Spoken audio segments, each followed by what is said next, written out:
What's up, Stepper? So we all know that one content creator or music creator that we used to love their music, their content creation, whatever their artistry is. But since it all sounded the same, since it all continued to sound the same, we stopped listening to it, or we stopped watching whatever they had to offer, right? Because it was the same. That being said, today I'll give you guys 3 reasons and an example why you have to grow with your audience in order to escape the creator rat race. So first, let's start off with that first example. The reason why you stop listening to that content creator or stop, absorbing their content is because you grow, right? So people grow, your interests change. So that being said, guys, as a creator, you have to grow with your audience in order to adapt to what their interests may be or what may continue to be, right? So here's an example. When I was younger, I used to really enjoy 50 Cent, G-Unit, the whole movement, right? I used to have the tank tops they were wearing. I used to wear the bulletproof vest. I was wearing like a vest, that school vest, but in my mind it was a bulletproof vest. That being said though, as I grow and as I grew, my interest changed, right? I wasn't as 12 years old, 15 years old, still saying G-Unit, 16, 17, 18. I was done with that phase of life, right? And 50 Cent, even in his book, he understood that his audience grew, right? So since his audience members grew, he had to grow with them. And one of the biggest ways he grew with them to be able to still be a part of their life in a non-music way was by creating the Power episodes, right? So I'm not sure if you're into that, but before Power, he was also involved with movies and other type of movements outside of music that still had to do with entertainment that still affected his core audience. So he understood that his audience interest may change as he continued to grow. So that way, as 50 Cent, almost 40, 50 years old, he's not still walking around saying G-Unit, right? So he grew with his audience. Next reason is something that I'm really still getting comfortable with. I'm understanding that people enjoy life transparency. So people enjoy seeing different aspects of your life. This being said, I first realized this with the Moving to Florida vlog and also some other videos that I put out. But people really enjoy life transparency. So it's like, it's a balance, right? Because somebody like me, I enjoy my privacy of my life, but also I understand that in this day and age specifically, people really crave life transparency from creators and from artists. And there's several examples that I can give you guys. One, like I said, my Moving to Florida vlog, that got a lot of views really fast. But beyond me, if you look at any of the bigger artists today, guys, more than ever, they give you some aspect of their life, right? And this is one huge example that you may not even think about, right? So I've talked about people like Drake and Nipsey and Russ before, but think about somebody like Kanye West. Now, Kanye West, as opposed to 50 Cent, Kanye West still releases music, right? So he still releases music, but he's not known for having the greatest music that he had back in the day, right? So if you look in early 2000s, his music was way different. It was considered to be very impacted on the culture, right? Now, if you look at his music today, it doesn't seem to have the same impact on the culture. However, Kanye West is still relevant. And the reason he's still relevant is because he's still sharing his life.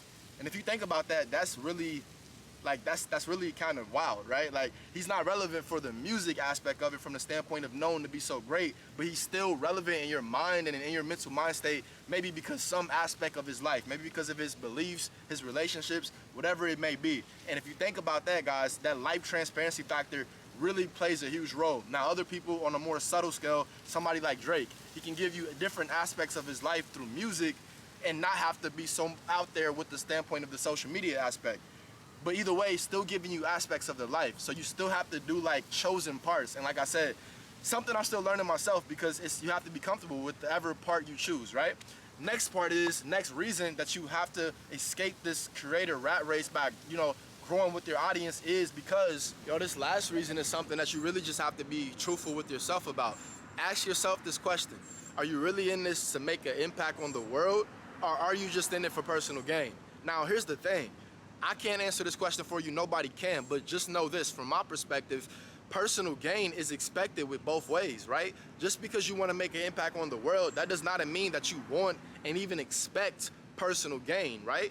Even the people in our life, when you look at people like Gandhi or Martin Luther King, right? Maybe their personal gain was not in the way of material possession, but ultimately it was personal gain in the way of a spiritual fulfillment. Whatever your personal gain is, there's no universe doesn't say that that's a right or wrong personal gain. It's about you feeling good. This being said, the example of this and why it's so important that you grow with your audience by actually, by being truthful to the fact of, do you want to make an impact on the world, or do you just, want personal gain? And here's the example.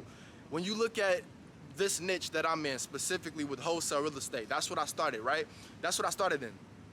People that I came into this niche and I started watching their content and learning from, a lot of them are releasing almost the exact same content that they released when I first started, like 4 or 5 years ago. That being said, guys, at least 4 years ago, right? But this being said, it's like, where's the growth? And them not growing, for them, it's like they're the Michael Jordan of this specific niche, right? Because think about this. Michael Jordan shoes, the shoes Jordan, right? At one point when they first came out, it was the craziest thing. It was like, hey, there's Jordans. But then as it continued along, Jordan continuously releases the same shoes. Like, it's crazy. They release the same shoes. But at the same time, at one point in time, there was a huge demand. With Jordans, there was a huge demand, right? So when you look back in the times, early 2000s, even early 2010s, I feel like there was more of a demand for Jordans than there is now.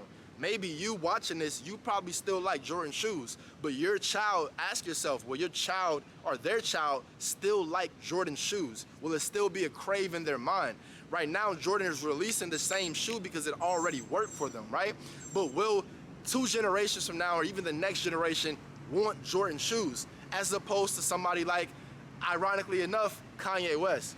When you look at Kanye West, he's pushed fashion forward in his own ways. Now, here's the thing. I like to tell you, I'm not the biggest, fashion expertise, right? That's not my thing. But at the same time, I understand from what I've read and what I've looked into that he is pushing the fashion industry forward with the Yeezys and with everything that he's doing with this fashion thing, right? But that being said, he's actually pushing the industry forward, so it's probably more likely that somebody or your kids' kids are going to enjoy somebody's, whether it be an artist or whoever else's shoes, more than Jordan, right? If Jordan doesn't continue to push their culture forward or continue to align themselves with new people or new ideas. And here's the last example, guys. This is huge, right?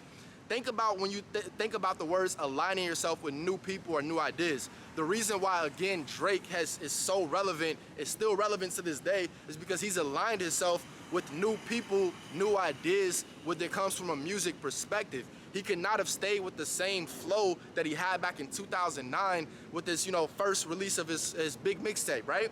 That being said, as he continuously aligned himself with new people, new music, new flows, all this new content creation, it's made him give the appearance that he's grown, which he has grown because he's adapted to new audiences, guys.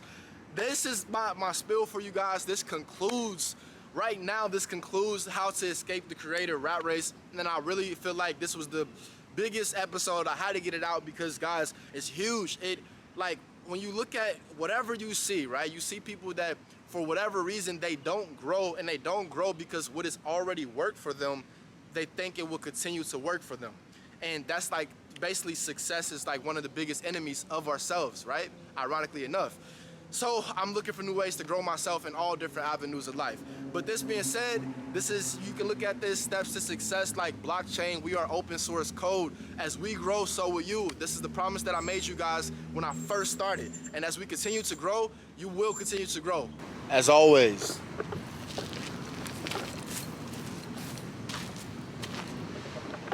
get to stepping.